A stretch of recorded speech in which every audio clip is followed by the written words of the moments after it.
ጤና ይስጥልኝ ክቡራትና ክቡራን ተመልካቾቻችን እንደምን አመሻችሁ። ሰዓቱ ልክ ከምሽቱ 7 ሰዓት ሆኗል። የሳምንቱን ማጠቃለያ ዋና ዜናዎች ዝግጅት ይዘንላችሁ ቀርበናል። እስከ 8 ሰዓት ድረስ አብራችሁን ትቆያላችሁ። ይህ ስርጭት የሚተላለፍላችሁ ቴል አቪቭ ከሚገኘው ከእስራኤል ኢትዮጵያ ቴሌቪዥን ጣቢያ ስቱዲዮ ነው። ስርጭታችንን እንደተለመደው በየስና በሆት በኬብልና በሳተላይት በአገር ውስጥ በ140 ቁጥር እንደዚሁ በውጭ ሀገር የምትከታተሉን ተመልካቾቻችን ለበበሉ በአይኢቲቪ ቻናል በዩቲዩብ ገጻችን ታገኙናላችሁ። ሼር፣ ሰብስክራይብ እና ላይክ ማድረጋችሁ ምን ጊዜም እንዳታቆሙ። እንደተለመደው ለዋትስአፕ እና ለቴሌግራም ሼር ማድረግ ትችላላችሁ።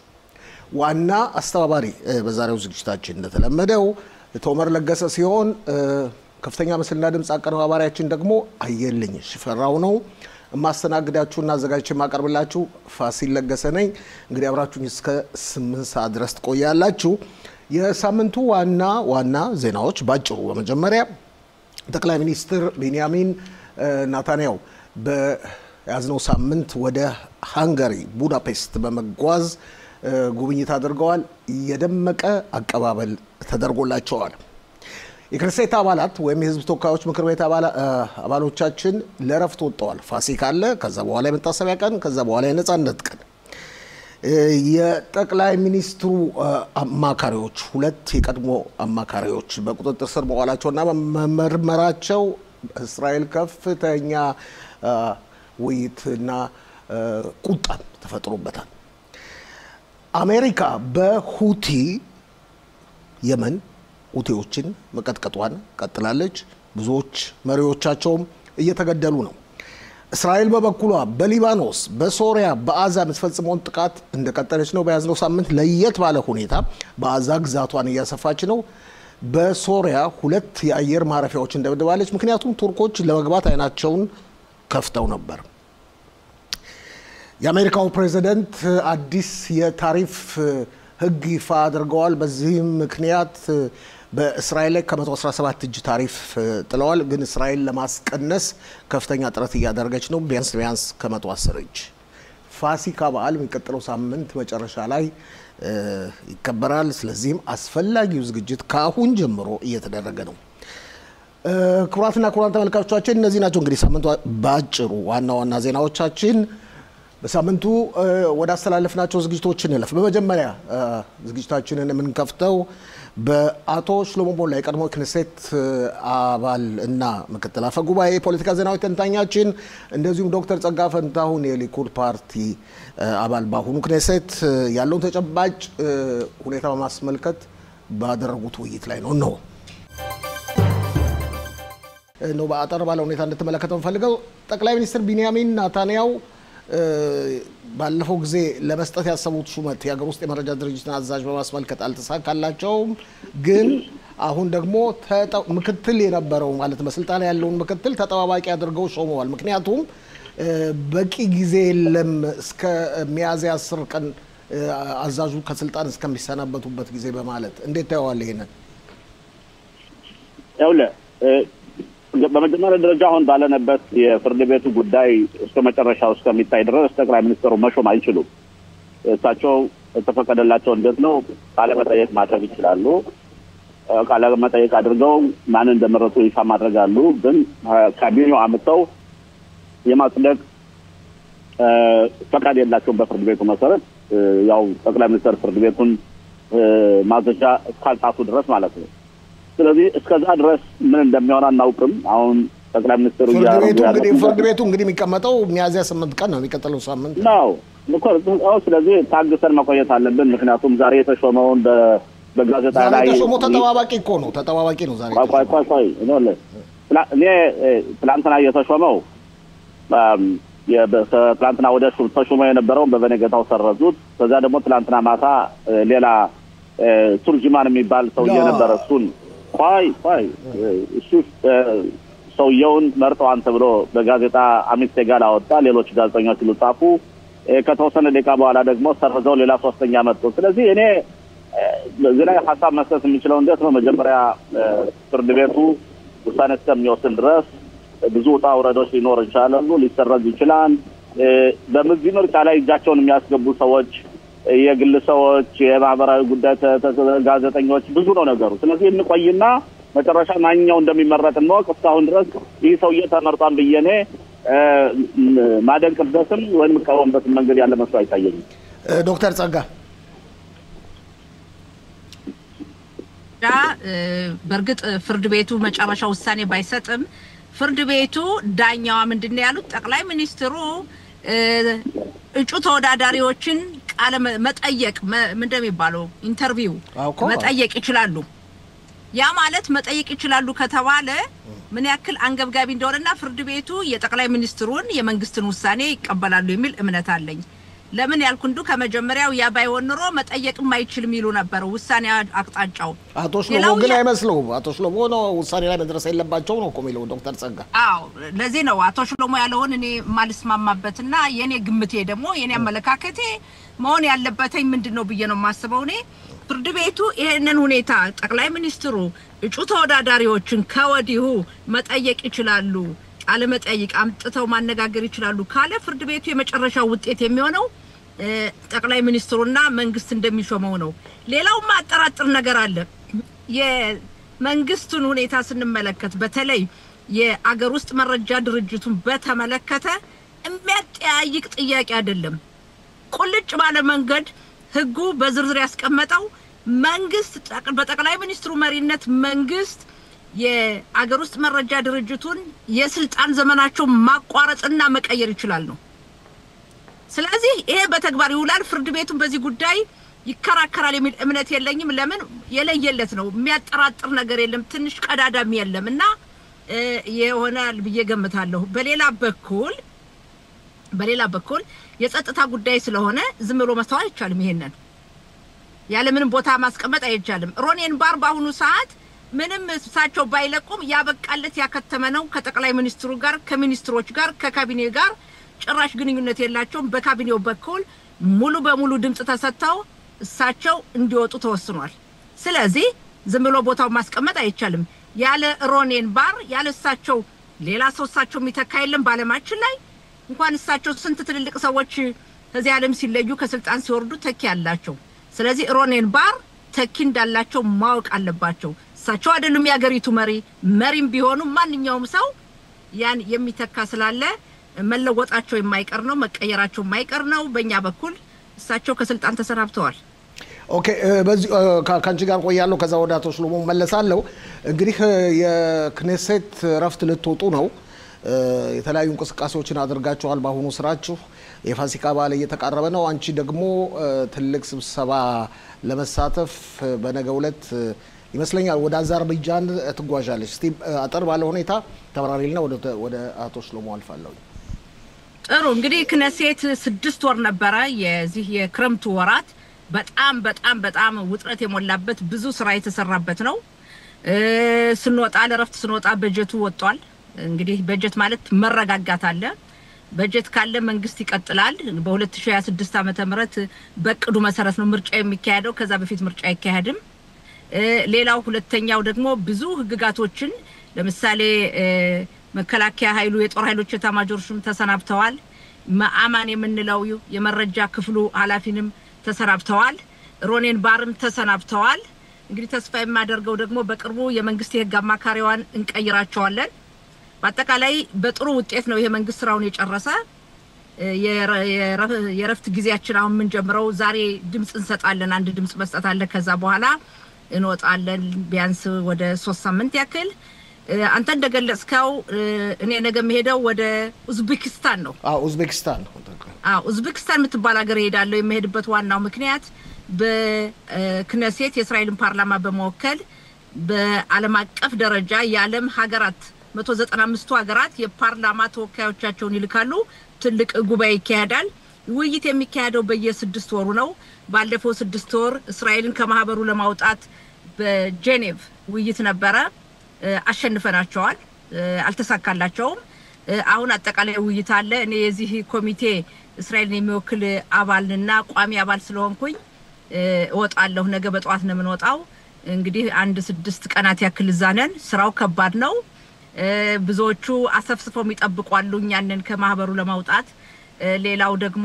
ከእስራኤል ጎን የፍልስጤም ሀገር ይቋቋም የሚለው አለ። ሌሎች ደግሞ ዲሞክራሲ የሆኑ ምዕራባውያን ሀገራት 12 ሀገራት ደግሞ በማንኛውም በኩል ከኛ ጎን ናቸው። የአፍሪካ ሀገራት መላው ዓለም ተወካዮችን ይልካል እና በዚህ ለመሳተፍ ነው የሚሄደው። በጣም ረፍት አይደለም ፋሲል፣ በጣም ብዙ ስራ ያለበት ነው። እንግዲህ መልካም ውጤት ይዘን መጣለን የሚል እምነት አለኝ። ፋሲል መለሳለሁ ዳንቺ። አቶ ሽሎሞ በዚህ 6 ወር ነበር የሥራ ዘመን ብላለች ዶክተር ጸጋ ፈንታሁን። የጥምሩን መንግስትንና የተቀናቃኝ ፓርቲዎችን እንቅስቃሴ እንዴት አየኸው? አጠር ባለ ሁኔታ። እኔ በግል ደረጃ ዶክተር ጸጋ ካደረገቻቸው እንቅስቃሴዎች የኛ ማህበረሰብ በተመለከተ ለምሳሌ በወንጀል የተከፈተባቸውን ሰዎች ያ ማስተር ፋይል እንዲዘጋ ከዛም ደግሞ የጤና ጉዳይን በተመለከተ በጤና ሚኒስቴር አማካኝነት በተለይ የካንሰር በሽታ ለሚያጠቃቸው ሰዎች ገንዘብ በጀት እንዲመደብ ማድረጓ ከዛም ደግሞ ለተጠለፉት ቤተሰቦች ለተለቀቁት ቤተሰቦች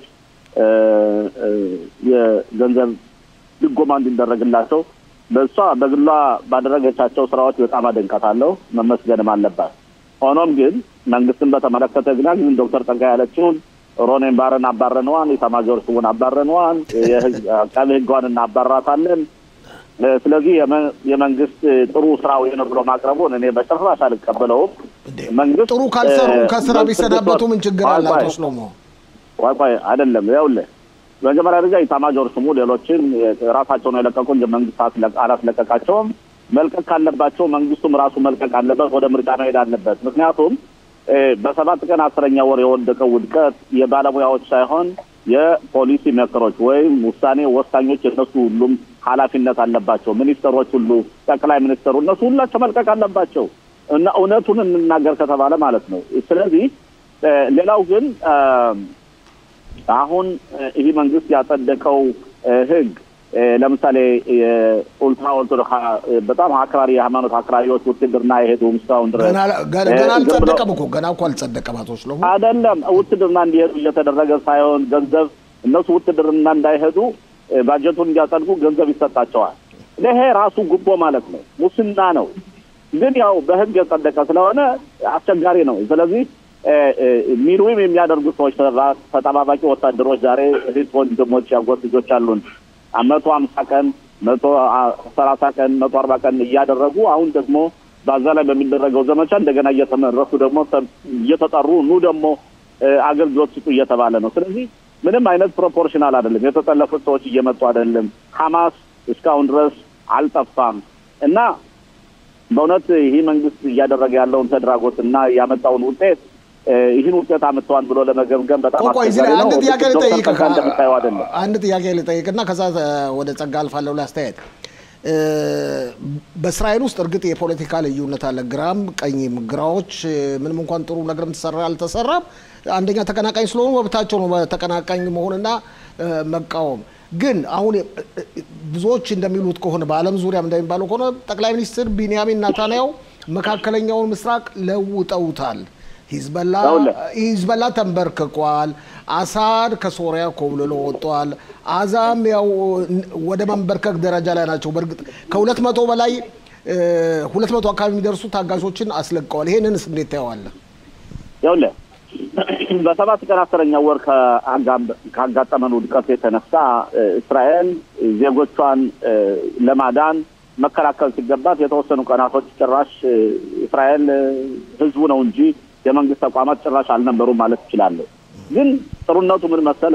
በተለይ ባለሙያዎች የወታደሩ አካል መረጃው አካል እንደዚሁም ራሳቸው ሚኒስትሮችን ቢሆን ጠቅላይ ሚኒስትሩን ቢሆን ከንቅልፋቸው ተነስተው ከዛ በኋላ ጥሩ ስራ ሰርተዋል። አልሰሩ ማለት አይቻልም። የህዝበላ መጎዳት የህዝበላ ደምሰስ ማለት አይቻልም። ግን አቅም እንዲያጣ ማድረጉም ከዛም የሱሪያ መንግስት እንዲንኮታኮትና አሳድ ወደ ሩሲያ እንዲፈረጠጡ ሁሉ የተደረገው ነገር ግን እኔ አሁን የአራቱን እና 5 የወታደሩን ወይም የጦርነቱን አላባ በምናይበት ጊዜ ለምሳሌ በሰሜን ያሉት ሰዎች ወደ ቤታቸው እንዲመለሱ፣ በደቡብ አካባቢ የተጎዱት ከተማዎች እንደገና እንዲገነቡና ሰዎች ወደ ቤታቸው እንዲመለሱ፣ የተጠለፉት ሰዎች ሁሉ በህይወት ያለውም የሞቱትም እንዲመጡ፣ ሐማስ ጭራሽ አዛን እንዳያስተዳደርና እንዲጠፋ የሚባለው ነገሮችን ከነዚህ ከተደረጉት የጦርነቱ ዓላማዎች በእርግጠኝነት ዶክተር ጸጋም ሁሉ ተሳክቷል ማለት አትችልም። ስለዚህ እንዴት ልጅ ነው ይሄን መንግስት ጦርነቱ ላይ ሂዝቦላ ቢጎዳም የፖለቲካ ለውጥ ቢመጣም ኢራኖች እንደሱም ትንሽ ቢፈሩም እኔ የማየው እንዴት ነው መንግስት ቁጭ ብሎ የወሰናቸው ወታደራዊ የጦር ዓላማዎች የጦርነቱ ዓላማ ተተግብረዋል ብዬ በማይበት ጊዜ አላየሁም። ከ100 ሺህ በላይ የሚሆኑ የተፈናቀሉት ዜጎቻችን እስካሁን ወደ ቤታቸው አልመጡም። ክፋር አዛ፣ ኒር ኦዝ እነዚህ የምንላቸው ከተሞች በሙሉ ያብታተው የስድሮት ነዋሪዎች እንኳን ሁሉ አልተመለሱም። እና የትኛው ነው የጦርነቱ አልቆ ወታደሮች እንደገና ሁለተኛ ሶስተኛ የተጠሩ የቤተሰብ እነዚህ የተጠለፉባቸው ቤተሰቦች በየቀኑ እያለቀሱ ሮሯቸውን እያሰሙ ሴቶች የተደፈሩ መሆናቸው እየሰማን እና ጦርነቱን አሸንፏንና ይህ መንግስት ውጤታማ አምጥቷል ብላችሁ ለምን ነው እኛ ልናሞግሰው የምንችል ነው ጥያቄ። ዶክተር ጸጋ እንግዲህ እኔ መልስም ደግሞ ሰፋ አድርጌ መመለስ ሞክራለሁ። በመጀመሪያ ደረጃ አቶ ሽሎሞ የተናገርከው መንግስትን በተመለከተ በሰፊው ተመልከት። በ2023 ዓመተ ምህረት ኦክቶበር 7 ቀን ለደረሰው እልቂት ተጠያቂ በመጀመሪያ ደረጃ በአንደኝነት ደረጃ የባለሙያ ሰዎች ነው። ባለሙያ ስንል የመከላከያ ኃይሉ የመረጃ ክፍሉ ነው። የሀገር ውስጥ መረጃ ድርጅት መሪው ሮኔን ባር፣ የጦር ኃይሎች ኤታማዦር ሹም እንዲሁም ደግሞ ኸሊፋ የአማን የመከላከያ መረጃ ክፍል እነሱ መረጃ ማምጣት አለባቸው። ባለሙያዎች መረጃ ባለማምጣታቸው ነው ውድቀት የታየው። ጠቅላይ ሚኒስትሩን እንኳን ደውለው በዛን ጊዜ አልተናገሩም። ያ ነገር መሆኑን እያተነገራቸው ሴቶች አካባቢውን ድንበሩን የሚጠብቁ በሩቅ በማጉያ መነጽር የሚመለከቱ ወታደር ሴቶች እያስጠነቀቁ ንቀዋቸዋል። ስለዚህ በአንደኝነት ደረጃ ተጠያቂነት አላቸው። ሌላው አቶ ሽሎሞ እንግዲህ አንተ የክነሴት አባል ነበርክ፣ ምክትል የፓርላማችን ሊቀመንበር ነበርክ። የህዝብ ተመራጮች ጠቅላይ ሚኒስትሩና ሚኒስትሮች የሚመረጡትኝ በህዝብ ነው እንጂ በሙያ አይደለም። እነዚህ ሶስቱ ግሌሎቹ በሙያቸው ነው እዛ ቦታ የተቀመጡት። ፖለቲከኞችን ህዝቡ መርጧል፣ ህዝቡ ያወርዳል። በሚቀጥለው በ2026 ዓመተ ምህረት 4 ዓመት ይሞራና ይሄ ፓርላማችን ለምርጫ ይሄዳል። ያኔ የእስራኤል ህዝብ የሚፈልገውን ይመርጣል፣ የሚፈልገውን ያወርዳል። ያ ነው ያለውና በዲሞክራሲ ሂደት የሚሆን ነው። ሌላው መዘንጋት የሌለብን በዚህ ጦርነት ሙሉ በሙሉ መልካም ውጤት አግኝተናል፣ እንዲያው ሁሉ ተሳክቷል ማለት አንችልም። ነገር ግን ኢራን አቅዳ የነበረው በ7 አቅጣጫ እኛን ለማጥፋት ነበር። እስራኤልን ለማጥፋት በሐማስ በደቡብ ክፍል፣ በጂሃድ የመን ሁቲም የመንና እስራኤል ምን አገናኝቷቸው ነው? ሂዝቡላ በሰሜኑ ክፍል፣ ይሁዳ ሰማሪያ በፍልስጤም በኩል በ7 አቅጣጫ እስራኤልን ለማጥፋት አቅዳ ነበር። ያ እንኳን ሊሳካ ቀርቶ በርግጥ ወታደሮቻችን ሞተውብናል፣ ዜጎቻችን ብዙ አልቀውብናል። ነገር ግን አሁን ስንመለከት ጠቅላይ ሚኒስትር ቢንያሚን ኔታንያሁ ፋሲል እንዳልከው መካከለኛው ምስራቅ ቀይረውታል። ታቅዶ የነበር እስራኤል ትጠፋለች ነው። አሁን ግን ያ ሁሉ ቀርቶ ተመልከቱ ምን ላይ ደረጃ እንዳለን። ኢራን ራሱ አሁን በፍራቻ ላይ ያለችው እና ተለውጧል መካከለኛው ምስራቅ። እንዴ ማነው ናስራላ ይሞታል ብሎ ጠብቆ የነበረ?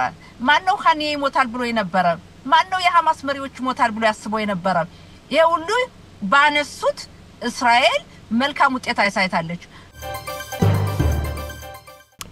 ስለ ቅንብሩ አመሰግናለሁ ሁለቱም ባልደረቦችን። ይህ ውይይት የተካሄደው በያዝነው ሳምንት ረቡዕ ነበር። ሐሙስ ደግሞ ልብ በሉ፣ ሐሙስ ደግሞ የህፃን ሃይማኖት የተጠለፈችውን ህፃን ሃይማኖት ደግሞ አለው ህፃን ሃይማኖት አባት አቶ ተስፋዬን በሰፊው አነጋግረውን ነበር። አዳዲስ መረጃዎችን ይዞልን ቀርቦ ነበር። የተደረገበትንም ግፍ በሚገባ አብራርቶልን ነበር። እነሆ ትላንት በሰፊው የተነጋገርን ይመስለኛል። ለማንኛውም አዲስ ነገር የለም ከትላንት ወደ ዛሬ አዲስ ነገር የለም። አዎ እንግዲህ ትላንት ያው ተመልካቾችም አሁን እየጠበቁ ነው።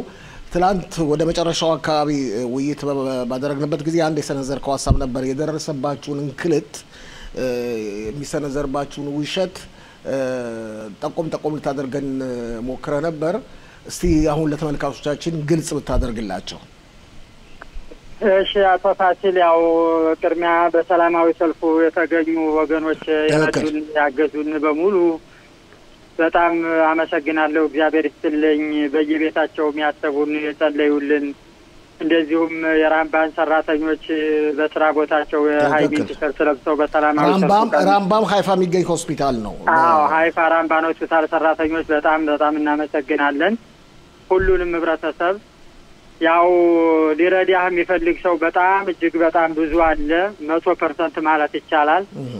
ደግሞ 1% ደግሞ በጎን ሆኖ ስላንተ ያው ስም የሚያጠፋ አንዳንድ ነገሮችን የሚያደርግ አይጠፋምና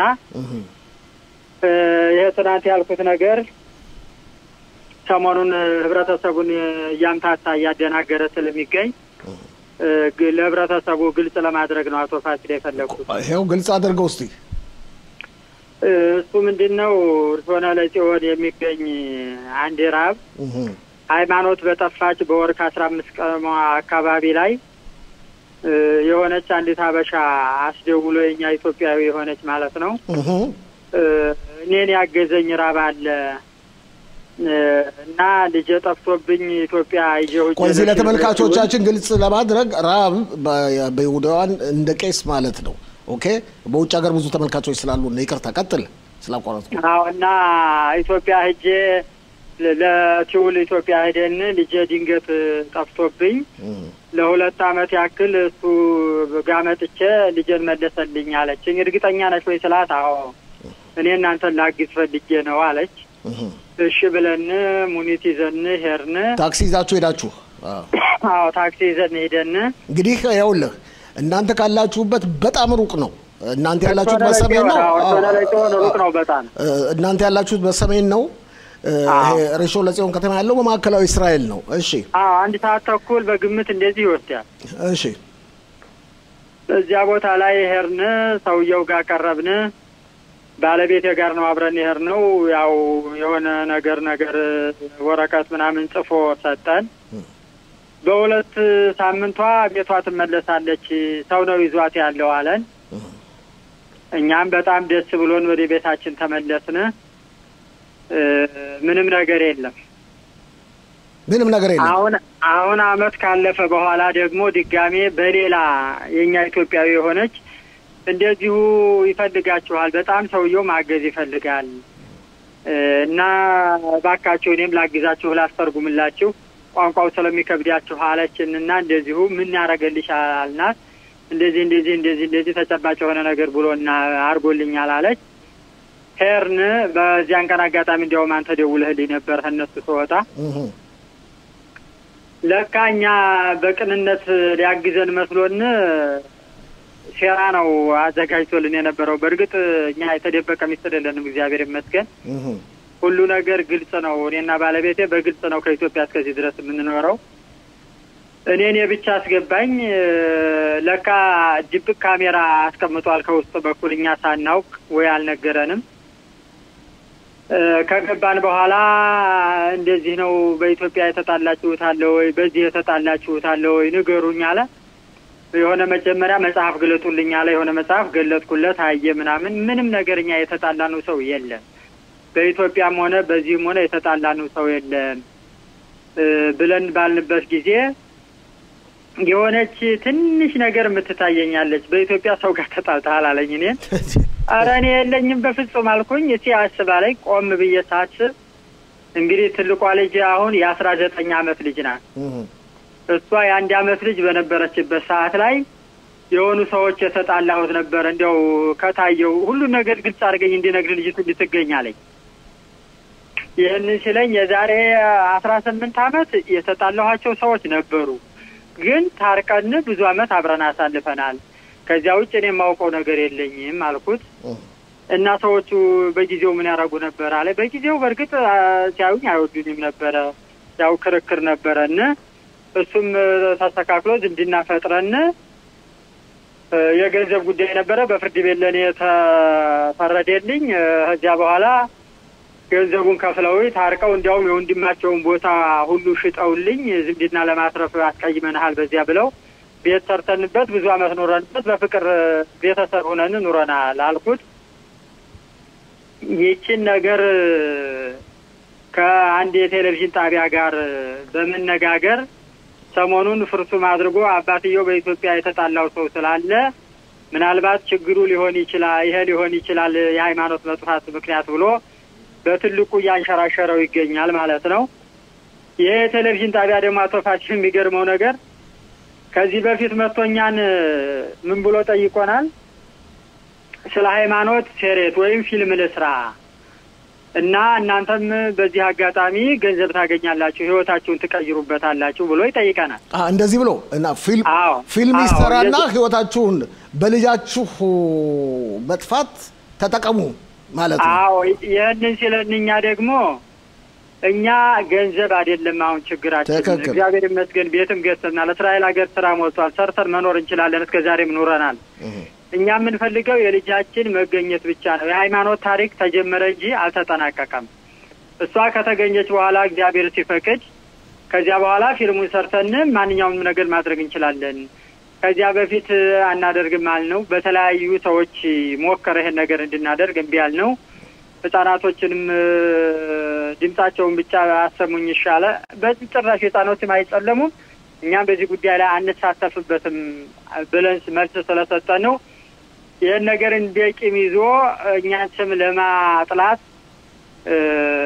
የአባትየው ችግር ነው በኢትዮጵያ የተጣላው ሰው ስላለ ምክንያቱ ይሄ ነው ብለው ሁለቱ ራጉና ይሄ የቴሌቪዥን ጣቢያ ተነጋግረው ይሄን ነገር ሰሞኑን አውጥተው እየተንሸራሸረ ስለሆነ እኔ ለህብረተሰቡ ማሳስበው ይሄ ነገር ውሸት ነው።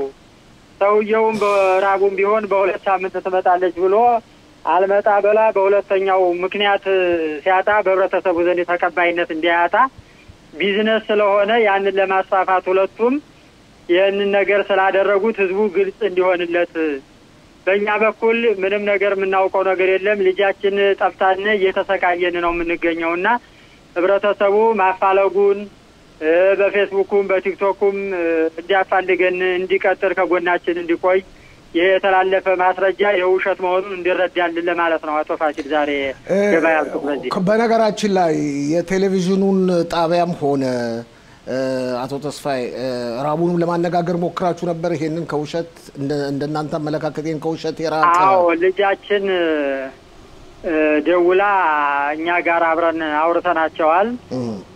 የቴሌቪዥን ጣቢያውን ሰራተኛ ይሄን ያስተላልፈውን ምንድነው ችግሩ ብናስተላልፈው አለው። ውሸት የሆነ ነገር ለምንድነው የምታስተላልፉት?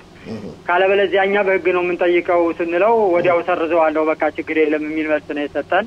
ሰረዘው ግን እንግዲህ እኔ ብራይት ስለሆነ ብዙ ያላውቀው ማተፋት ኦኬ እሺ እንጂ ሰርዘዋለሁ አለ።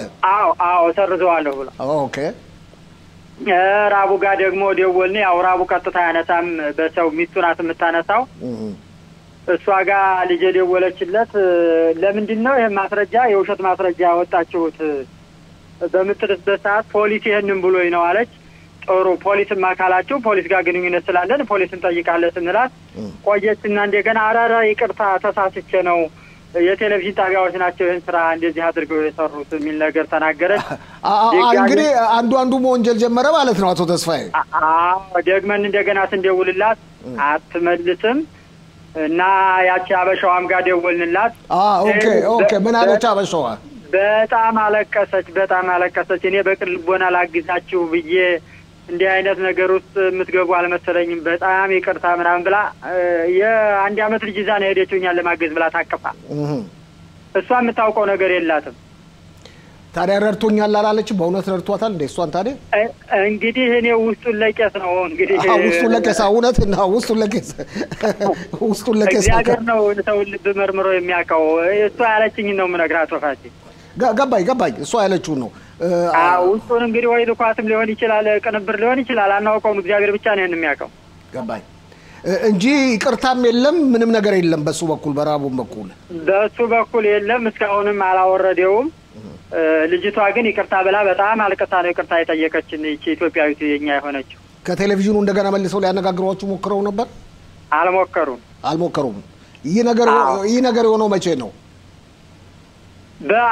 በሶስተኛ ወር በቀን 5 ነው። እንግዲህ በቀን 5 አሁን ከአንድ ወር በፊት ማለት ነው። ማለት ነው የወጣው ከሰላማዊ ሰልፉ በኋላ ነው። በዚህ ሳምንት ባለፈው ሳምንት ነው የወጣው። ገባኝ። ከሰላማዊ ሰልፉ በኋላ ነው።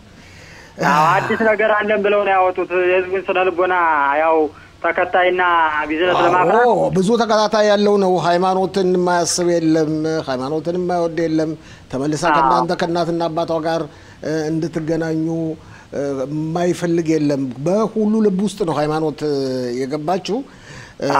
እንግዲህ ይህ አይነት ሁኔታ ከሆነ ህዝቡ እንዲረዳው ነው አንተ የፈለከው፣ ህዝቡ እንዲገባው ነው የፈለከው ሆነ አንተ በዚህ አጋጣሚ። ህዝቡ እንዲረዳው ብዙ ጥሩ ቄሶች ጥሩ ራቦችም እንዲያሉ ሁሉ አንዳንድ ደግሞ በመሃል ያው ከስንዴ መካከል እንክርዳድ አይጠፋምና ህብረተሰቡ እኛ በዚህ ጉዳይ ላይ ስለተሸወርን እኛ ትምህርት እንዲወስድና አሁን ያደረከው ነገር እኮ ትልቅ ነገር እኮ ነው። ትልቅ ነገር ነው። አቶፋሽ ሁሉ ነገር ግልጽ አድርገህ ጠረጴዛ ላይ ማስቀመጥህና ሌላውም መልስ እንዲሰጥበት ማድረግህ ትክክል ነው። በነገራችን ላይ ይህንን በማስመልከት ዘገባውን በቴሌቪዥንም የታየውም ሌላው ነገር በማስመልከት ሰዎች እየደወሉ አነጋግሯቸዋል። እኔ ትናንት ሀይፋ ሄጄ ነበረ የመብራትና የውሃ ምናምን ልከፍል እዚህ ሀገዛን ነው ቤት አንድ ሶስት ሰዎች አናግረውኛል።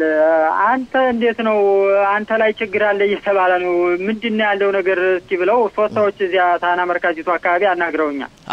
ሀበሾች ናቸው፣ ኢትዮጵያውያን ናቸው፣ ትውልድ ኢትዮጵያውያን ናቸው። ሁለት ወንዶች ናቸው፣ አንዲት ሴት አናግረውኛል። ሰበብ ነው የእውነት ውሸት ነው። እኛ እንባችን አልቆ ደም እያለቀስን እንዴት እንደዚህ አይነት ነገር ይሆናል? የሰውን ሀሳብ ለማስቀየርና ለነሱ ተከታይ ለማፍራት ነው እንጂ ይሄ ከእውነት የራቀ ነው ውሸት ነው ብዬ ያው ለማስረዳት ሞክሬያለሁ። እኛም ገምተናል ይሄ እንደሚሆን ነው ያሉት። ጥሩ አባባል ነው። በነገራችን ላይ አሁን ምንም አዲስ ነገር የለም ብለህናል።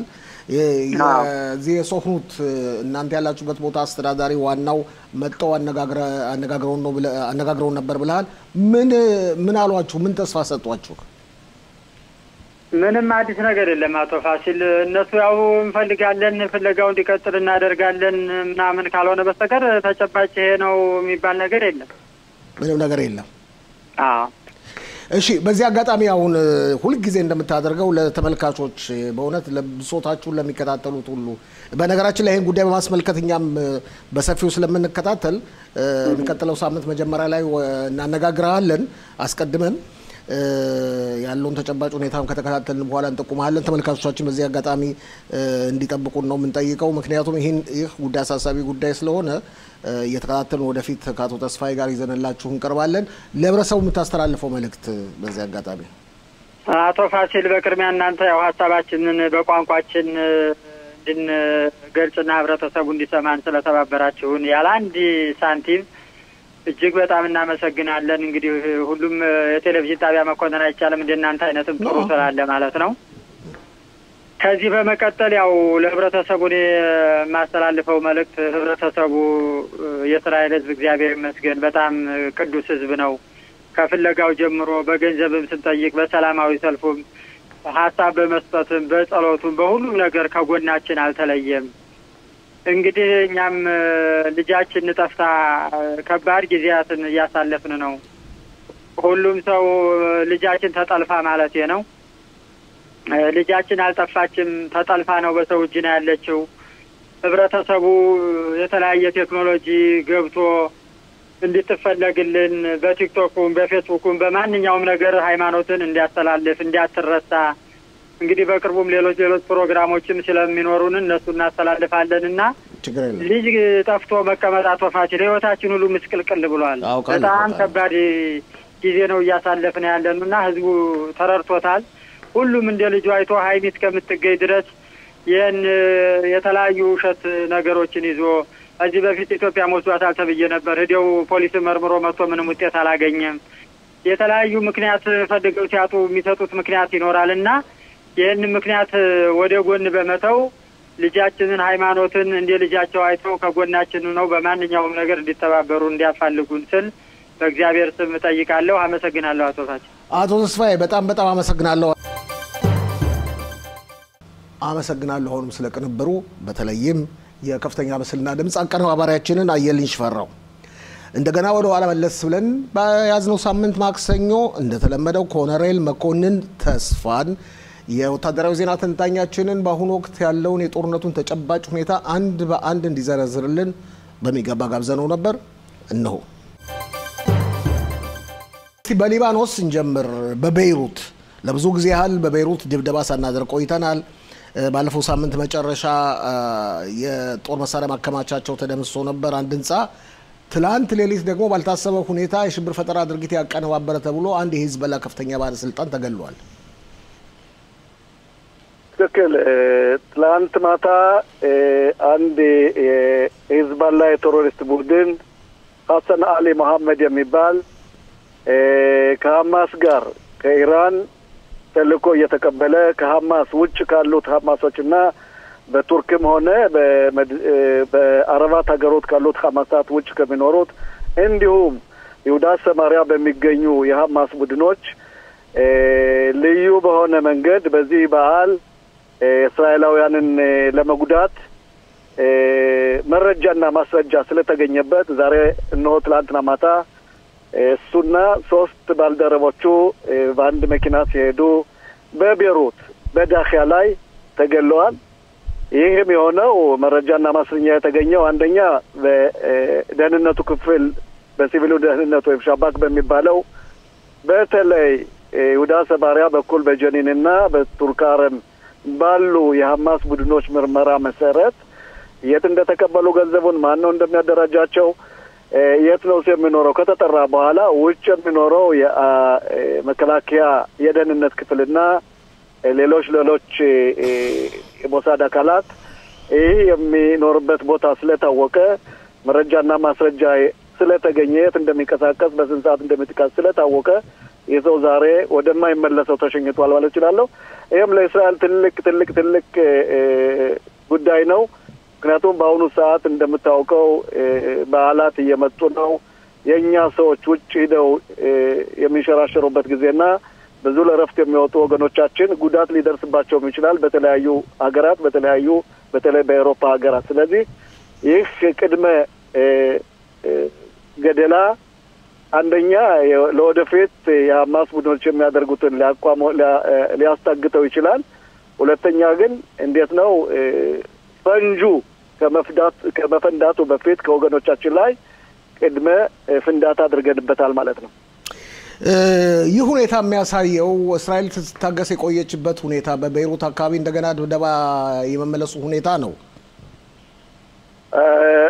ፋሲል እሱ ብቻ አይደለም። በአሁኑ ሰዓት እንደምታውቀው እስራኤል በሰባቱ ማዕዘን እየተወጋች ነው። በተለይ በአዮሽ የሐማስ ቡድን በአዛ መዳከሙን ወደ አዮሽ ይሁዳ በሰማሪያ ለማስተላለፍ ስለፈለገ በዛ በኩል የኛ ወታደራዊ አካል ትልቅ ተጽዕኖ ስላለ በየማታው በየቀኑ እየሄዱ የሐማስ ቡድኖች እየተመረመሩ የሚሰጡት ኢንፎርሜሽን ከዚህ ሊያደርሰን ችሏል። ነገር ግን እንዳልከው ምንጊዜም ቢሆን እስራኤል ጦር አየር ኃይላችን መረጃና ማስረጃ እስካለ ድረስ ደጋግሜ እንዳልኩት ህጉ ስምምነቱ ስለሚፈቅድላት እሷ ማድረግ ያለባት መረጃና ማስረጃውን ማቅረብ እንጂ ሌላ የሊባኖስ መንግስት ሊጠይቃት አይችልም። የአሜሪካ ወይም አደራዳሪዎችም ሊጠይቋት ስለማይችሉ ይሄን ተመርኩዛ በየትኛውም ቦታ በየትኛውም ዓለም በአውሮፓም ሆነ በመካከለኛው ምስራቅ በሱሪያም ሆነ በሊባኖን እንዲሁም በጋዛ በአዮሽም የመግደልና ህብረተሰቧን የመታደግ መብቷ ነው። ይሄም የተጠበቀ ነው ማለት ነው። እስቲ ወደ ጋዛ እንመለስ። ደግሞ እንግዲህ ትላንት ከራፊያህ እንዲወጡ የጋዛ ነዋሪዎች መታዘዛቸው እናውቃለን። ዛሬ ደግሞ ከሰሜን ጋዛ በከፍተኛ ሁኔታ እስራኤል ጋዛን እያፈነች ነው እየተባለ ነው። እንዳውም ለአሁኑ ለጊዜው 25 ከ30 እጅ የሚሆነውን የጋዛ መሬት ተቆጣጥራለች እየተባለ ነው። ግን እስካሁን ድረስ የተጠበቀው ትልቁ ውጊያ እስካሁን ድረስ አልተጀመረም። በአንጻሩ ደግሞ ፍልስጤማውያን ከጋዛ ደግሞ እያለቃቀሱ ነው። ዳቦ እያለቀ ነው እያሉ ነው። የዳቦ ቤቶቻቸው እየተዘጉ ነው እያሉ ነው። ትክክል። በጋዛ የሚደረገው በተለይ ከትናንትና ምሽት ጀምሮ በራፊያህ በኩል የእግር ጦርና ታንከኛው ገብቷል። በኻን ዩኒስ በኩል እየገባ ነው።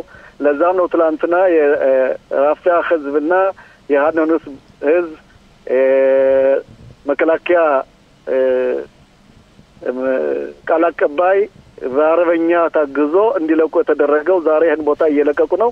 በዛ አካባቢ በተለይ በራፊያህና በኻን ዩኒስ በኩል አንዳንድ ተወርዋሪ ስላለና ስለሚወረውሩ እግረኛው ገብቷል። በሌላ በኩል በሰሜኑ አዛ በተለይ በቤት ሐኑን፣ ቤት ላያ፣ ሼክ ዚያድ፣ ቴል አዙር ሌሎችም ደሰጃ ያሉ ቦታዎች በአሁኑ ሰዓት ተከበዋል።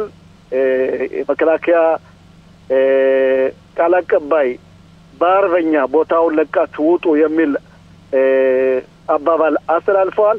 ህብረተሰቡ በአሁኑ ሰዓት ያን ቦታ እየለቀቀ ነው። የሚያሳየው የእስራኤል ጦር በቅርብ ቀን ወደ አዛ ገብቶ በአዛ ላይ ትልቅ ውጥረት መፍጠር ነው የሚፈልገው። የአዛ ህዝብ ትልቅ ችግር አለበት። አልባሳት የለውም፣ ክኒና የለውም፣ መድኃኒት የለውም።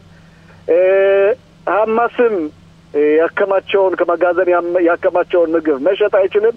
ይሄ የሚደረገው ትልቅ ተጽዕኖ ለመፍጠር ነው። ሐማስ የሚለው በአሁኑ ሰዓት 50 ቀን ጦርነቱን አቆማችሁ 5 በህይወት ያሉ ሰዎችን እንመልስ የሚል መልስ ሰጥቷል። እስራኤል ነገር አልተቀበለችውም። እስራኤል የምትፈልገው 11 ነፍስ ያላቸውን ሰዎች በአምስት ቀን ውስጥ ስጠንና ከዛ በኋላ በየ5 ቀኑ ከ16 በላይ በህይወት የሌሉ ወገኖቻችን እንድትመልስ ካልሆነ ግን ለአደራዳሪዎችም ለካታርም ለኢኮቱም የተሰጠው እኛ ቁርጠኛነት አሳይተናል፣ እንገባለን፣ ተዘጋጅተናል፣ አሁን እስካሁን የታገስነው ረመዳን እንዲያልፍ ነው የሚል አባባል ነበራቸው። ስለዚህ መከላከያ በትልቅ ዝግጁ ላይ ነው የሚገኘው። በቅርቡ ቀን ይህ ድርጊት እንደሚፈጸም አልጠራጠርም። ምክንያቱም ሐማስ በአሁኑ ሰዓት እሱ የሚፈልገው በ50 ቀን 5 እየፈለገ እንግዲህ አካፍለው 36ቱ ወደ 1 አመት ለመቆየት ነው የሚፈልገው። አዎ እያታለለ ስለሆነ እስራኤልን ቅድመ ዝግጁ ስላደረገችበት ወታደሮቿንና በየትኛው መስፈርት በየትኛው ቦታ የትኛው ክፍለ ጦርና የትኛው እዝ እንደሚገባ ስለሚታወቅ እስራኤል ይሄን ነገር አትቀበለውም። ምናልባት ግን ሐማስ የእስራኤልን የስምምነት መርሆ ከተቀበለና ከ11 በላይ ህይወት ያላቸው ሰዎች ከሰጠ በየ5 ቀኑ እስራኤልን ነገር ትታገሰዋለች። ካልሆነ ግን እስራኤል ትገባለች የሚል አቋም ነው ያለኝ። እንግዲህ ያው ዝርዝር ውስጥ ባትገባ በአጠቃላይ ሁኔታ አንተ እንደምትጠቁመው ከሆነ እስራኤል አስፈላጊውን ዝግጅት አድርጋለች፣ እንዳውም እየተገበረች ነው በአዛ እያልከኝ ነው። ግን ብዙ ነገሮች ግልጽ ነው እኮ ነው ፋሲል። በራፊያ በኩልና በኻን ዩኒስ በኩል በአሁኑ ሰዓት ትልቅ ክፍለ ጦር ስሙን በዚህ ሰዓት የማልጠራው ክፍለ ጦር ገብቶ በታንከኛና በመካናይዝ እየተረዳ ቤቶችንና ማንኛውም ነው እየተፈተሸ ነው። በተለይ መተኮሻዎችና ማስተኮሻዎችን እየፈለገ ነው። ህዝቡን ቦታውን ለቆ ወጥቷል። አንድ የቀረው ሐማስ በአሁኑ ሰዓት እንግዲህ ህብረተሰቡ መራቡ አይቀርም፣ ህብረተሰቡ መጠማቱ አይቀርም። ህዝብ እየተሰቃየ ነው። ሐማስ ለህብረተሰቡ መታደግ ከፈለገ መሳሪያውን ጥሎ ለአደራዳሪዎች እኔ ገዥነቴን እተዋለሁ መሳሪያንም እሰጣለሁ ብሎ መውጣት አለበት እንጂ የእስራኤል ህብረተሰብ የእስራኤል መከላከያ ኃይል በቁርጠኝነት ተነስቷል። እንግዲህ ቆይተን የምናየው ነው ማለት ነው። ኦኬ ጊዜ ካለን እንመለሳለን ወደ በኋላ ላይ ስለ አዛ ተጨባጭ ሁኔታ። እስቲ ወደ ኢራንና አሜሪካ ልውሰድህ። ሁለቱም ወገኖች ተፋጠዋል። አሜሪካው ፕሬዚደንት ትላንትና ምሽትም ከፍተኛ ማስጠንቀቂያ ሰንዝረዋል። የጦር ኃይላቸውን መካከለኛው ምስራቅና በፋርስ ባህረ ሰላጤ ዙሪያ በከፍተኛ ሁኔታ እያከማቹ ነው። እንግዲህ ያው ሰሞኑ እንደሚናገሩት ፕሬዚደንት ዶናልድ ትራምፕ ደብዳቤ ከጻፉበት ጊዜ ጀምሮ በ2 ወራት ጊዜ ውስጥ ስምምነት ካልተደረሰና ኢራን የኒውክሌር ጦር መሳሪያን ትጥቅ ፈታለሁ ካላለች እርምጃ እንደሚወስዱና እንደሚደበድቡ እያስታወቁ ነው። በአንጻሩ ደግሞ ኢራን ምናልባትም አስቀድሜ ልመታ እችላለሁ አሜሪካን እያለች እየተናገረች ነው በመንፈሳዊ መሪዋ በአያቶላህ ኻሜኒ አማካኝነት። ትክክል። እንዴት ነው አስቀድሜ እስከ እንደመደረሪያ ትላንት ማታም በየመን ሁቲዎች ላይ አሜሪካ እየቀጠቀጠቻቸው ነው ማታ። ከዛ አለፍ ሲል የኢራን አድሚኒስትሬሽን የኢራን ገዥ ደብዳቤ ተጽፎለት ነበር በትራምፕ በኩል። ያን ደብዳቤ አልተቀበለውም። የወረቀቱን ዋጋ የለውም የሚል አባባልም ሰንዝረዋል። አሜሪካ በአሁኑ ሰዓት ካለፈው ሳምንት ጀምሮ ትልልቅ የሚባሉ ስትራቴጂካሊ ያላቸውን መሳሪያዎች ወደ መካከለኛው ምስራቅ እያመጡ ነው። አይዝንሃወር የምትባለው ከስንትን ሺህ በላይ ወታደሮች የምትጭን ቁጥሩን አውቃለሁ ጋር አልነገረውም። ከስንት ሺህ በላይ የአየሮች ተዋጊ አየሮች የምትጭን ብዙ ቦምቦችና ፈንጆች ከባባድ ፈንጆች ያሉባት መርከብ በመካከለኛው ምስራቅ ትገኛለች። ሌላውም ከዛ በፊት በሲያንደጎ በሚባለው የቦታ የአሜሪካ ጦር ኃይል ያለበት እሱን አሁን አሜሪካ ይሄን ካልተቀበሉ የሁለት ወር እድል እሰጣለሁ ካልሆነ ግን እኔ ይሄን ነገር አደርጋለሁ በሚለው እስራኤልም አለችበት። እስራኤልም ካጋጠማት እድሉን ተጠቅማ በተለይ የተለያዩ የአየር ልዩ አየር የተዋጊ አየሮች ስላሏት በአሜሪካ በኩል ተገዝተው ግን ልዩ ቴክኖሎጂካሊ የተቀመጡባቸው ስላሉ የእስራኤል አየር ኃይልም በዚህ ድርጊት ይሳተፋል የሚል አቋም አለኝ። ምክንያቱም የአሜሪካ ጦርነት በአሁኑ ሰዓት የኛ ጦርነት እስከሆነ ድረስ እኛ በተለይ በደህንነቱ ክፍል ቢቻል በአየር ኃይል ካልሆነ ግን በደህንነቱ በኩል ብዙ የምናውቃቸው በካርታ የያዝናቸው ነገሮች ስላሉ ይሄ ለአሜሪካ ጦሮች መስጠት አለብን።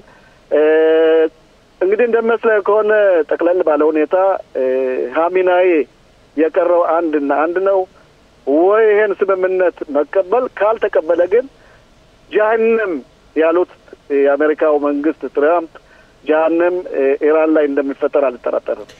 እዚህ ላይ ሀሚናይ ሞኖግራበሮቹ ተስፋ የቆረጡ መስሎ አይታየም። ኃይል አለን እያሉ ነው። ኃይላቸው ምን ያህል ነው? እንደሚባለው ከሆነ ከሚሳኤል በስተቀር ያላቸው ነገር የለም። አውሮፕላኖቻቸው በጣም አሮጌዎች ናቸው። ይኸውና አስታውሳለን እስራኤል አለምንም ስጋትና ፍራቻ ሄዳ ደብድባቸው ነበር። ስማ እንጂ ሂዝቦላም እኮ ናስራላም እኮ የእስራኤል ጦር ኩራካቢሽ ነው ያለው። የሸረሪት ድር ነው ያለው። የሸረሪት ድር አዎ የሸረሪት ድር ምን እንደሆነ እያየነው ነው።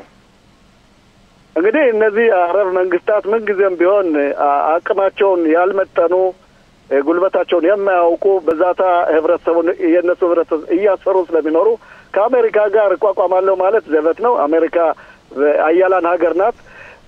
እንኳን አየር ኃይል የአሜሪካ አየር ኃይል ለኢራን ቀርቶ ለማንኛውም ዓለም የሚበቃ አቅም አለው። ያ ኢራን ወታደሮችም ሆነ የአየር ኃይሉ በጣም የደከመና ያረጀ ነው። ከዛሬ 40 ዓመት በፊት ከሩሲያ የተገዙ መተኮሻና ማስተኮሻ የሌላቸው ጥገና የማያገኙ ሙሉ ጥገና የማያገኙ አየር ኃይል ነው ያለው። በአሁኑ ሰዓት እንደምናውቀው ከሆነ ኒውክሌር የለውም። ስለዚህ ዝም ብሎ ከበዛት በስተቀር እና ህብረተሰቡን ለማስጨፍጨፍ ካልሆነ ሀሚናይ አሜሪካ የሚቋቋምበትና የሚዋጋበት ኃይል አለ የሚል አቋም የለኝ። ኮሎኔል መኮንንን በጣም አመሰግናለሁ። ማጠቃለያችን የፖለቲካውን ተጨባጭ ሁኔታ ህጉን በማስመልከት ያለውን ተጨባጭ ሁኔታ በማስመልከት በያዝነው ሳምንት መጀመሪያ ላይ አስቀድመን እሁድ አቶ ሽሎሞ ሞላን የቀድሞ የክኔሴት አባል ምክትል አፈ ጉባኤ እና የፖለቲካ ዜናዎች ተንታኞችን አነጋግሬ ነበር ነው። አቶ ሽሎሞ ሞላ የቀድሞ የክኔሴት አባል ምክትል አፈ ጉባኤ እና የፖለቲካ ዜናዎች ተንታኛችን ከሪች ወለጽዮን አሁንም በዙም መስመር ላይ ይገኛል። አቶ ሽሎሞ የሻባክን ወይም የሀገር ውስጥ የመረጃ ድርጅትን አዛዥ የወደፊት የስራ ህልውና በማስመልከት የፊታችን ሚያዝያ 8 ቀን ከፍተኛው ፍርድ ቤት ችሎት ይቀመጣል። ነገር ግን ጠቅላይ ሚኒስትሩ እንደሚባለው ከሆነ የተለያዩ እጩ ተወዳዳሪዎችን እያነጋገሩ ነው። በያዝነው ሳምንት አጋማሽ ላይ ይፋ ያደርጋሉ ተብሎ ይጠበቃል። እንዴት ታያዋል?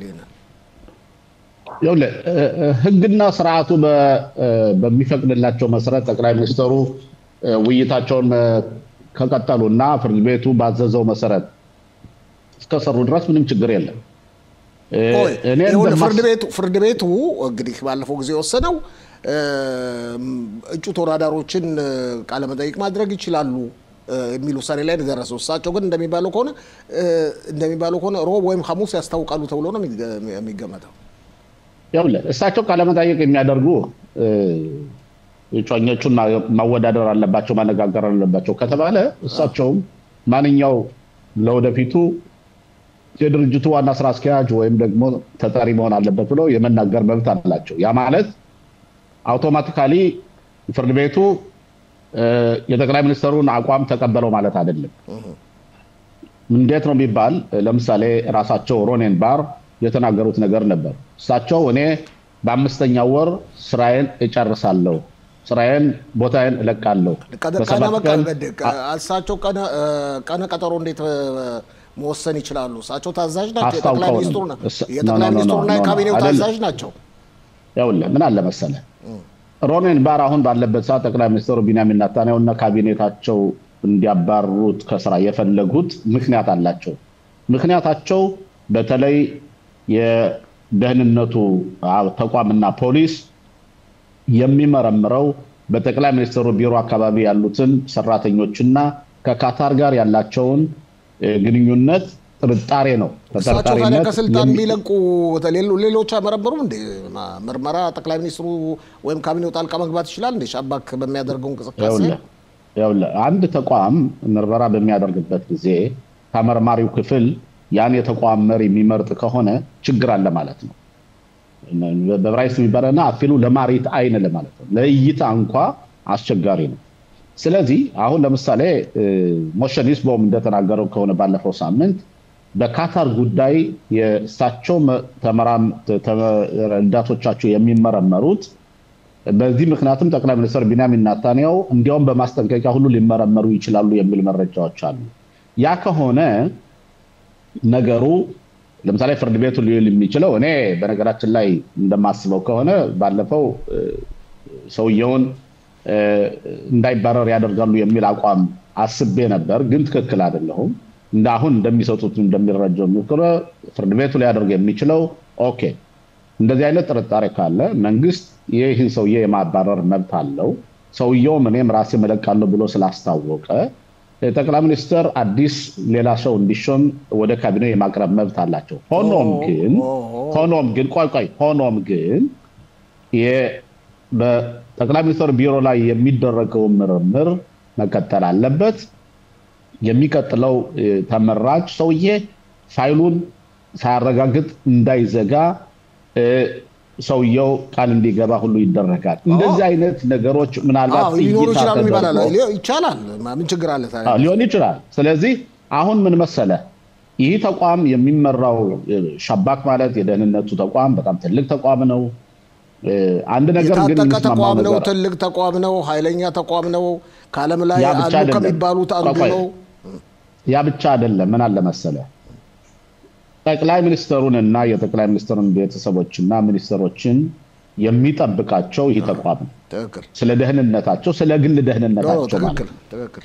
እነዚህ ነገሮች ሁሉ በታሳቢነት ይገባሉ እና በአንድ በኩል ግን ጠቅላይ ሚኒስትር ቢንያሚን ኔታንያሁ በተለይ የእሳቸው ሚኒስትሮች እነ ቤን ግቪር ለምሳሌ ባለፈው ሳምንት ይህን የሮኔን ባርን መሳደብ፣ መዘለፍ፣ ማዋረድ ያን ቤን ግቪር በሚያደርግበት ጊዜ ሚኒስትሮችና ጠቅላይ ሚኒስትሩ ምንም እሳቸውን ሊቆሙላቸው አልቻሉም። እንደዚህ አይነት ነገሮች ደግሞ ስራ አልበኝነት ነው፣ የማይጠበቅና መሆን የማይገባው ነገር ነው። ስለዚህ እኔ የሮኔን ባር እሳቸው በ7 ቀን 10ኛ ወር ያጋጠማቸውን ውድቀት እስኪሞቱ ድረስ ዘላለም ተሸክመውት የሚሄዱ ውድቀት ነው። ግን በአንድ በኩል ደግሞ ስናየው ከዛ ጉዴና ተንሰራርተው ተቋሙ ተንሰራርቶ በተለይ ይሁዳና ሰማሪያና አዛ ላይ የሚደረጉት በሐማስ ላይና በፍልስጤም ሽብርተኞች ላይ የሚደረጉት ተድራጎቶች በሙሉ የሚፈጸመው በእሳቸው መሪነትና በእሳቸው በሚያዙት ነው። ስለዚህ ሁሉን ነገር አንተ ወስደህ አይደለም የምትደፋው እና እያንዳንዱ ሰው ክብር አለው። ለክብሩንም እንዲጠበቅለት ያስፈልጋል። በአጠቃላይ ግን ፍርድ ቤቱ ጥሩ ነው ማየቱ፣ ፍርድ ቤቱ መከታተሉ ጥሩ ነው። መንግስት የሚወስነው ውሳኔ ህጋዊ ውሳኔ መሆኑን ማረጋገጡ አስፈላጊ ነው። ግን ሁላችንም እናውቃለን መጨረሻ ላይ ሮኔን ባር ስራቸውን እንደሚለቁ ምንም የሚያጠራጥር ነገር መስሎ አይታየኝም። ኦኬ፣ እስቲ ወደ አዛል ውሰድህ። አሁን ፖለቲካ ነገሮች ውስጥ ስለምንገባ ነው። ቅድም ኮሎኔል መኮንንን ያላሳተፍኩት የተቃውሞ ሰላማዊ ሰልፎች አይተን ነበር። አንተ አላመንክባቸውም ባለፈው ጊዜ ስንዋይ የተቃውሞ ሰላማዊ ሰልፎችን። ነገር ግን እንደሚባለው ከሆነ አሁን 2 ቀን ያህል ነው 3 ቀን ያህል ምንም አይነት ሰላማዊ ሰልፍ አናይም።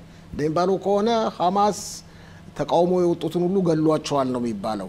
ይህ ሁኔታ አሁንም ሐማስ ኃያልነቱን በአዛ እያሳየ ነው ማለት ነው። ያ ማለት ምን ማለት ሰለ እስካሁን ድረስ እኛ ስንደነፋ የነበረው ሐማስ ተቀጥቅጧል፣ ሐማስ ተገድሏል፣ ሐማስ ተጨፍጭፏል፣ አቅም የለውም ስለነበረው ምንም አሉባልታ ወሬ ነው ስናወራ የነበር ማለት ነው። ስለዚህ አሁንም ቢሆን ምን አለ መሰለ የሐማስ አገዛዝ ሲስተማቲክ በሆነ መንገድ ነው መፈንቀል ያለበት። አንደኛ የገቢ መንጩ በሙሉ መምከን አለበት። ገንዘብ እንዳይገባ እዛ ውስጥ የሰብአዊ እርዳታዎች እንዳይሰጡ ከሐማስ እጅ እንዳይወድቁ ከዛ ሰው ሲማረር ከሐማስ ጋር ሊጣላ ይችላል ይሆናል። አሁን እኮ ያለው ምን መሰለ ባለፈው ለምሳሌ የገዛው የሰብአዊ እርዳታ እስከ 6 ሳምንት የሚቆይ ነው ተብሏል። የሚጠቅም ነው ተብሏል የገባው ማለት ነው። ስለዚህ እንደዚህ ባለበት ሁኔታ እንዴት ተደርጎ ነው ይህን ሽብርተኛ ድርጅት ማሸነፍ የሚችለው? ከዛ በፊትም መሰረታዊ ነገሮች አሉ። ከዛ ውጭ ደግሞ እኛ የማናውቀው የኛ የመረጃ ክፍል የማያውቀው በእጃዙር ደግሞ ገንዘብ እየገባ ሊሆን ይችላል። ማወቅ አይቻልም። ስለዚህ መሆን የሚገባው ምን መሰለ የኛ ወታደሮች ከሚይዟቸው ቦታዎች ካጸዷቸው ከተማዎች አዲስ አስተዳደር ቦታውን እንዲይዘው ማድረግ ነው። የኛ መንግስት ያን አላደረገም። አዲስ አስተዳደር እስካላደረግን ድረስና እንደ አይጥና እንደ ድመት እኮ ነው ይሆን። አሁን ለምሳሌ አይጡ ድመት ሲመጣ ከጉድጓዱ ዶ ይገባል። ድመቱ ዞር ሲል ተመልሶ እንደገና ወጥቶ ስራው ይቀጥላል፣ ወረራውን ይቀጥላል ማለት ነው። የሐማስ ባለስልጣኖች የሐማስ ታጣቂዎች የሐማስ ሽብርተኝነት ልክ እንደዚህ አይነት ተድራጎት እያደረጉ ነው። አይጥና ድመት አደረከው እንዴ ሐማስንና የእስራኤል? አይጡ በሚወጣበት ጊዜ የሚበላው ከሌለው ሊሞትም ይችላል በረሃብ። እዛው ጉድጓዱ ሆኖ በጨም ከጉድጓዱ ውስጥ ምግብ የለም። ያን ምግብ ለማግኘት መውጣት አለበት። ስለዚህ ያን ጉድጓዱ እንደገባ ሲቀር ከውጭ አንተ ያስከውን ቦታ የሚይዘው ሰው መኖር አለበት፣ የሚይዘው ተቋም መኖር አለበት። እነዚህ ነገሮች እስካልሆኑ ድረስ አሁንም ቢሆን የኛ ወታደሮች ከዛ ይኖራሉ። በተቻለ መጠን እነሱ ለመጉዳት ጥረት ይደረጋል። ነገሩ በጣም ውስብስብ ነው። ለማንኛውም ግን እስራኤል ሲስተማቲክ በሆነ መንገድ ያዛ አገዛዝ የሐማስ አገዛዝ አጃዳ እስላሚ አገዛዝ የሚገረሰስበትን መንገድ መፈለግ አለበት። ያን እንዲሆን አሁን መጨረሻ ላይ መኮንን ተስፋ የተናገረው ነገር አለ። ለምሳሌ 5 ሰዎች መለቀቅ ካለባቸው ይለቀቁ። እንደገና በመጣው ጊዜ ደግሞ 5 ሊለቀቁ ይችላል። በህይወት ያሉት 24 ናቸው። 24 በህይወት ያሉትን እንኳን ካስለቀቅን በኋላ ከዛ በኋላ የቀረው ሬሳ ቢሆንም እንኳን ለመዋጋትና ለማሸነፍ ይቀለናል ማለት ነው። እኛ ወታደሮች አሁን የሚያደርጉት ውጊያ ለምሳሌ ዛሬ ጠዋት እንደወጣው መረጃ ከሆነ አሁንም ቢሆን የወታደሩ ክፍልና የደህንነቱ ክፍል ይሄ ጦርነት የኛን በህይወት ያሉትን ወጣቶችና ሰዎች አደጋ ላይ ሊያደርሳቸው ይችላል የሚለው ሁኔታ ስላለ እንደፈለጉት ለመንቀሳቀስ ይቸገራሉ፣ እንደፈለጉት የአየር አውሮፕላኖቻችን ለማፈንዳት ይቸገራሉ፣ ዜጎቻችን ላለመጉዳት ሲባል ማለት ነው። ስለዚህ መንግስት አሁን ማተኮር ያለበት ባጀት ስላስተላለፉ መንግስታችን ይወድቃን የሚለው ነገር ሳይሆን አሁን ማድረግ ያለባቸው በዲፕሎማሲ መንገድ እንዴት አድርገን እነዚህን ሰዎች ከአሜሪካ መንግስት ጋር ሁኔታውን በመረዳዳት እነዚህ የተጠለፉትን ሰዎች በዲፕሎማሲ መንገድ ሳምንትም ሆነ 5 ሳምንትም ሆነ 1 ወርም ሆነ 2 ወርም ሆነ 3 ወርም ሆነ የጦር ውጊያ ማቆም ካረላ ማቆማ ከዛ በኋላ ግና ዞር በሉ ብሎ ገብቶ ሐማስን እስከ መጨረሻው ድረስ ማሸነፍ መደብደብ መጨፍለቅ ነው። ያ እስካልሆነ ድረስ ግን የኛ ዜጎች እዛ እስካሉ ድረስ ግን ሐማስን ለመጨረስ አስቸጋሪ ይሆናል ማለት ነው። አቶ ሰሎሞንና ባልደረቦችን አመሰግናለሁ። ኩራትና ኩራን ተመልካቾቻችን እንግዲህ ያጠቃለልን ነው። አብራችሁን ስለቆያችሁ ስለተከታተላችሁን ምስጋናችን ወደር የለውም። መልካም የፋሲካ በዓል እናቸዋለን። ግን እርግጥ አንድ ሳምንት አለ። ከዚህ በተጨማሪ የሚቀጥለው ሳምንት የሰላም የብልጽግናና የጤና ሳምንት እንዲሆንላችሁ እንመኛለን።